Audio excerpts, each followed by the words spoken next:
Ben Davies' #1 fan. You must be getting a lot of apologies today. Not really as many as I think I should be getting. But look, honestly, I could go on forever. Do we have enough time on the stream? I could talk forever about stupid Go Ben for it, Davies. Arian. Just go for it. Look, man. When he came in at that, Mickey Van Dam gets injured. Everybody, even including myself, right? A lot of us are worried we lost a key player, and I think Davies has taken up that mantle flawlessly. Does he have that same pace? Does he have the same power? Does he have exactly what Mickey Van Dam has ability-wise? No. But the way he stepped up and filled that void when we needed him massively, the same way Kulusevski's done for Madison, it speaks volumes about how good of a servant he's been to this club. And every single manager who's ever really managed us since Pochettino brought him in, they all do not have enough superlatives to say about Davis. And I think that we need to put a little bit of respect on his name. I think the thing that always upsets me the most when it comes to Davis is he gets painted with Dyer's brush, and I hate that because they're not in the same category of player, and yet I have to sit here first back in those days I had to defend him against Arian, and now I'm defending him against Dyer, and I think he's done enough where he's earned the respect that I've been giving him for a while, which is he's been a fantastic servant to the club, and these performances are key to our season. When Van de Ven comes back and when Madison comes back, and hopefully we start going on a very, very good run of form again like we did in the beginning of the season, I feel like this kind of run that Davis is having is probably going to start being forgotten, as it naturally is. And I kind of want to emphasize just how important the performances he's putting in right now are for us, because they're priceless. These points are priceless right now. Yeah, I completely agree. And I think the thing that people never really reference when it comes to Ben Davies is how much better he is on the ball and playing brave passes in between the lines, particularly into our midfield and out wide to Sonny sometimes. And as I think was mentioned, how he was brave in taking the ball into midfield himself today as well and drawing defenders out and making space for other people in a game where we were playing against a team with a low block. So I've always been a huge fan of Ben Davies. I think he is an ultimate squad player. Like, he's exactly the kind of squad player you want in a team where you're changing system and you want to try and improve, and he's never going to kick up a fuss. So just like you, mate, I'm a huge fan, and it always upsets me when I see people, particularly on Twitter, kind of slagging him off and, like you said, tarring him with the Eric Dyer brush. So, more props, Ben Davies. Very, very cool. Yeah, absolutely. Yeah, amazing. Go on. But Arian, how important was it to get over that line today? It was a very difficult game under very difficult circumstances. Bissouma put us under even more pressure that we didn't need to be under today. But how important was it to get those 3 points? Look, like I said, priceless points. Just the way we're getting over the line right now when things shit's hitting the fan. And quickly mentioning Bissouma, what really upsets me about that Bissouma challenge and the red is what was an absolutely deserved red card. Don't get that twisted. Absolutely deserved sending off. Kind of swept that horrendous refereeing performance under the rug, because that up till that point that had to be some of the worst refereeing I've seen in the league. I cannot believe that we got the first yellow card that game. I simply cannot believe that we got the first yellow card that game. And what was that guy who, he called over Yates, who I don't know how he ended up escaping tonight without a booking, and called him over and said, you need to talk to your player. When that was 2 bookable offenses that he should have been sent off to. I wanted to quickly say that overshadowed what was honestly probably so far this season, and that is a very high bar, the worst refereeing performance I've seen in a Spurs game. Absolutely horrendous. But anyway, let's go on and say how important this win was. Look, it kind of speaks to everything I just about. We get over the line, we never stop. From minute 1, I think we kind of started it pretty well, and then they really got into the game. Very energetic. I did not expect to see a Forest side as energetic as they were. I really didn't. Surprise me. But we dealt with it. I think we dealt with it well. They did a lot of barking, not a lot of biting. I think they always kind of lack that final X factor, and Morgan Gibbs-White, who I feel like is supposed to be that, wasn't really cutting it today. As soon as he entered our final third, he was making very silly decisions, and I think that did end up helping us out big time, because like for example, when he goes down when Son maybe stroked his chin when he literally threw on goal, or not, whoever it was. I'm like, what are you doing, man? I think it was Davis. Yeah, it was Davis. Yeah. It wasn't Davis. It was Davis. You're right. But I'm like, what is that? That costs Forest the goal right there. So just very poor decisions for Forest going to the final third. They had a lot of the energy. They had a lot of the motivation to go forward, but they didn't have the technique. They didn't have the quality. And we did. when we capitalized off their mistakes for that second goal and that first goal. I mean, it was just a perfect cross into Richarlison, who's on form, man. And I've been believing in Richarlison too, just as much as I've been believing in Davis in the past. Richarlison, 3 goals in 2 games now. I captained him in my fantasy team. I put my money where my mouth is. So and he got me the goal. He got me that goal. He got me the points. So I'm happy. Just really could not be more happy with kind of how we got over that line. Brilliant.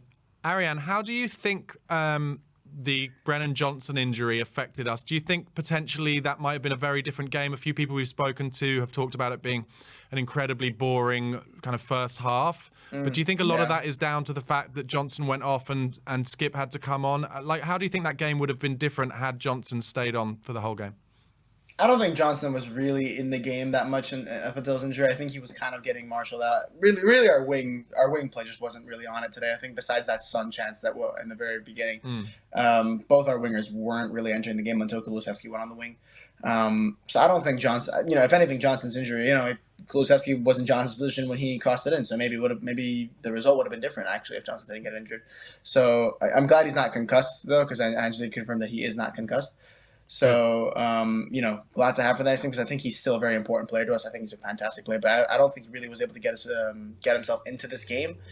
And that happens, just not every player is going to perform perfectly 10 times out of 10. It's just natural. So, I don't think how boring it was really more down to Johnson. I think it was just a very cagey match because Forest were playing for 0-0. They completely were playing for 0-0 up until the extra time when we got that goal. It was low block after they were hitting us on the counter, but it was very, very low blocks coming from Forest. So I don't think it was down to the Johnson injury at all. It was just a boring game. It could have been a very different game if Taiwo Awoniyi was playing today, right? Because he's a massive target man, massive threat for them today. So do you feel like we had a bit of a stroke of luck he wasn't playing today? Every team that's playing us has a struggle. Like, I have no sympathy for any team's injury problems right now. So, they don't have Awoniyi, we don't have Madison. If Madison's there, their defense is going to be hopeless with balls in behind that are filled with absolute quality every time. So I have zero sympathy for any team that's going up against us right now, injury-wise. And Awoniyi, what Davis lacks that Mickey Van de Ven has mostly is probably his physicality. Awoniyi could have maybe exploited that a bit more. But also maybe if Van de Ven was there, Awoniyi again wouldn't be as big of a threat. So Awoniyi versus Davis is a different conversation than Awoniyi versus Matt Van de Ven. So again, good no point. sympathy. Very good point. We've got obviously Everton at home coming up. What are your thoughts on that game, especially with regards to the suspensions that we're going to be suffering and having to kind of cobble together? A first team for that. Everton, Sean Dyche, they are, with strikers like Beto, Calvert-Lewin, defenders who are just physical monsters, Doucouré, Onana. It's going to be one of the most physical games, and I think what our squad lacks a lot right now is physicality. Luckily, we do have some figures who I think could bring that. Richarlison, obviously, Sarr, Romero, even Emerson himself, who's probably going to end up playing the game with Udogie out. But it's going to be a tough game for sure. I think Everton are a very good side. I think they're very underrated. I think especially because of how they were last season, people don't really quite see how good they are under Sean Dyche. And they had a poor start to the season like every Sean Dyche team has ever, and that always fools people sometimes. But you can see they've really found their feet. And is it going to be at Goodison Park? I think it is, right? So that's going to be... No, it's at Spurs. It's at Spurs. Oh, it's at Spurs? Okay, so I guess it's a little bit more... Yeah, I think we can read that home crowd is going to be massive to us. Then that is going to be absolutely crucial. We need the fans to get behind the players because it's going to be probably the most energetic. We're going to have to do the most energetic Spurs that we've seen in a long time to beat Everton. I think to get over the line there because they are they will fight tooth and nail to go 0-0, let alone 1-0. So it's going to be a tough game, that one. So our injuries and our suspensions are gonna hurt us, but we're gonna need to really band together as a team. And luckily we played on Friday, so we're going to have a little bit more rest than they are. And that's going to be huge. Arian, I was speaking to Brian before about how we navigate that game and who plays where. And I made the argument maybe to play Davis at left back to use his ball playing ability to invert into the middle, because we all saw how to Emerson, how he was inverting at Wolves, and it was just an absolute tragedy. How do you feel we should navigate that game, and who should we play in the back for? If Davis plays at left back, look, I mean, I think I'd start Emerson over Dyer anyway, whether or not it's center back or left back is a different question. I think, the positions are a little bit of a concept in an Ange team more than a reality. So when it comes to inverting into the midfield, there's no reason Davis can't play center back and invert into the midfield and have Emerson cover his position anyway. I'd probably just start Emerson at the left back spot, but everyone's going to have to defend. Everyone's going to have to push forward. Their positions are kind of a bit of an illusion under this team so far. So it's a bit tricky to say what I'd do. It's more about personnel than positions.